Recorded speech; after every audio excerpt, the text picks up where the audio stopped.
भारत के संविधान से छेड़छाड़ शुरू।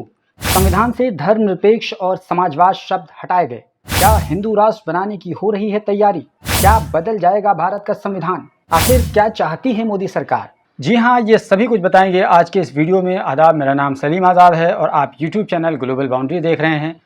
दोस्तों, मोदी सरकार इन दिनों हर रोज कोई ना कोई धमाका करती है और जैसे ही धमाका सामने आता है फौरन लोगों के कान खड़े हो जाते हैं। इसी कड़ी में एक और खबर सामने आई है कि मोदी सरकार ने भारतीय संविधान के प्रस्तावना से 2 शब्द हटा दिए हैं। वो 2 शब्द क्या हैं? दरअसल दोस्तों, 2 शब्द, एक सेकुलर है और दूसरा सोशलिस्ट है। दरअसल पूरी कहानी ये है कि जब 20 सितंबर को पुराने पार्लियामेंट से सांसदों को शिफ्ट किया जा रहा था नए संसद भवन की तरफ, तो उससे पहले पुराने सांसदों को एक बैग दिया गया था और उस बैग में 2-3 चीज़ें थी, जैसे कि संविधान की कॉपी, संसद से जुड़ी हुई किताबें, कॉमेमोरेटिव कॉइन और पोस्टेज स्टैम्प थे। आप तस्वीर में देख सकते हैं कि कांग्रेस के बड़े नेता अधीर रंजन चौधरी किस तरीके से भारतीय संविधान की प्रति को अपने हाथ में लिए हुए हैं और खुशी खुशी प्रस्थान कर रहे हैं नए पार्लियामेंट बिल्डिंग की तरफ। लेकिन जब नए पार्लियामेंट बिल्डिंग में अधीर रंजन चौधरी प्रस्तावना को पढ़ते हैं तो वहाँ वो चौंक जाते हैं और वो देखते हैं कि यहाँ तो भारतीय संविधान के इस प्रियम्बल से सोशलिस्ट और सेकुलर का शब्द हटा दिया गया है। हालांकि अधीर रंजन चौधरी ने पढ़ने के दौरान सोशलिस्ट और सेकुलर सब कुछ पढ़ा, हालांकि उसमें नहीं लिखा हुआ था। उसके बाद उन्होंने राहुल गांधी को बताया और फिर वो तबसरा शुरू हो गया और जब वो पार्लियामेंट से बाहर निकले तो उन्होंने मीडिया को बयान दिया तो हंगामा मच गया कि किस तरीके से भारतीय संविधान के साथ छेड़छाड़ किया गया। उन्होंने कहा कि हम ये जानते हैं कि ये जो शब्द हैं वो 1976 में अमेंडमेंट के बाद शामिल किए गए थे, लेकिन अगर आज कोई संविधान की प्रति देता है और ये शब्द उसमें शामिल नहीं है तो ये चिंताजनक बात है। उन्होंने ये भी कहा कि बीजेपी की नीयत ठीक नहीं है, ये बहुत ही चालाकी के साथ किया गया है। मेरे लिए काफ़ी चिंता की बात है। मैंने इस मसले को उठाने की कोशिश की लेकिन मुझे उठाने का मौका नहीं दिया गया। वहीं अधीर रंजन चौधरी के इस आरोप पर लॉ मिनिस्टर अर्जुन राम मेघवाल ने कहा कि जब संविधान वजूद में आया था तो उसमें सोशलिस्ट और सेकुलर अल्फाज नहीं थे। ये दोनों शब्द संविधान के 42वें संशोधन में शामिल किए गए थे। तो इस तरह आखिरकार भारतीय संविधान के साथ छेड़छाड़ की शुरुआत कर दी गई, जैसा कि बीजेपी नेता आनंद कुमार हेगड़े ने कुछ साल पहले कहा था और इसी सिलसिले में कहा था कि संविधान को बदलने की जरूरत है, बदला जाएगा। दोस्तों, अब वो दिन आ गया है और सरकार इसको कह रही है कि संविधान के पुराने प्रियम्बल में सोशलिस्ट और सेकुलर का लफ्ज नहीं शामिल था, इसी वजह से हमने उसको हटाया है। दोस्तों, आपको जानकारी के लिए बता दें कि 1976 में 42वां संशोधन हुआ था इंदिरा गांधी के ज़माने में और इसमें ये दोनों शब्द लगाए गए थे, शामिल किए गए थे, जोड़े गए थे, यानी सोशलिस्ट और सेकुलर। और उसके पीछे का आपको कारण बता दूं कि उस समय दुनिया में 2 ताकतें थी, एक अमेरिकन ताकत थी और दूसरा यूएसएसआर की ताकत थी। अमेरिका और यूएसएसआर 2 बिल्कुल अलग अलग धुरी पर थे, जहां एक तरफ अमेरिका पूंजीवाद को बढ़ावा दे रहा था, वहीं यूएसएसआर समाजवाद को बढ़ावा दे रहा था। ऐसी सूरत में भारत का झुकाव, यानी इंदिरा गांधी का झुकाव, बल्कि नेहरू का झुकाव आप कह सकते हैं, समाजवाद की तरफ था।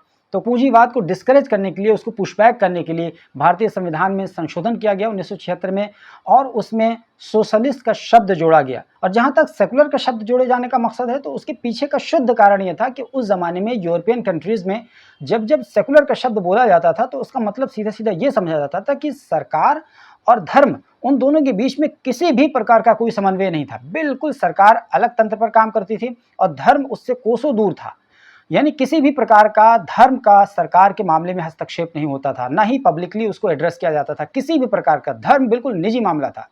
तो दरअसल सेकुलर का शब्द जोड़ करके ये बताने का प्रयास किया गया कि हमारे भारत में, हमारे देश में उस प्रकार का सेकुलरिज्म नहीं है जिस प्रकार का आप लोग यूरोप में समझते हैं, बल्कि हमारे भारत में सरकार के नीतियों पर धर्म का असर तो नहीं पड़ेगा। हाँ, अलबत्ता हर आदमी अपनी धर्म और मान्यता के हिसाब से अपने आप को प्रस्तुत कर सकता है और भारत की आत्मा के एतबार से अपना सेकुलरिज्म डिफाइन कर सकता है।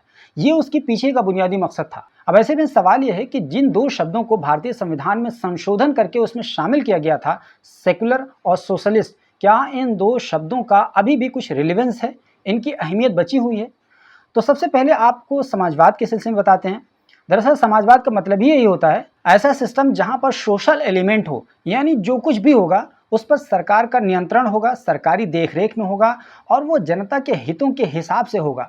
चाहे वो एयरपोर्ट हो, चाहे रेलवे हो, चाहे एयरलाइन हो या जितनी भी कंपनीज हों, सरकारी कंपनीज हों, सब पर नियंत्रण सरकार का होगा और जनता के हितों के हिसाब से सरकार काम करेगी। ये होता है समाजवाद का मूल संरचना। जैसा कि आप देख ही रहे हैं मोदी सरकार किस तरीके से काम कर रही है, समाजवाद को पीछे ढकेल रही है, पूंजीवाद को आगे कर रही है और प्राइवेट प्लेयर्स को तमाम चीज़ों में इन्वॉल्व कर रही है।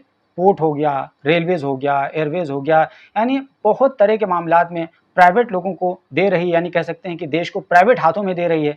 तो आप यूँ कह सकते हैं कि मोदी सरकार ग्राउंड पर पूंजीवाद को ला रही है और ये जो प्रियम्बल में सोशलिस्ट का शब्द लिखा हुआ था वो उनकी आंखों में चुभ रहा था, हिट मार रहा था, इस वजह से चाह रही थी कि उसको भी हटा दिया जाए। आखिरकार उसकी तरफ उन्होंने कदम बढ़ा दिया है। तो इस हवाले से अगर मोदी के नज़र से देखें तो आप कह सकते हैं कि समाजवाद की कोई गुंजाइश नहीं, कोई ज़रूरत नहीं है।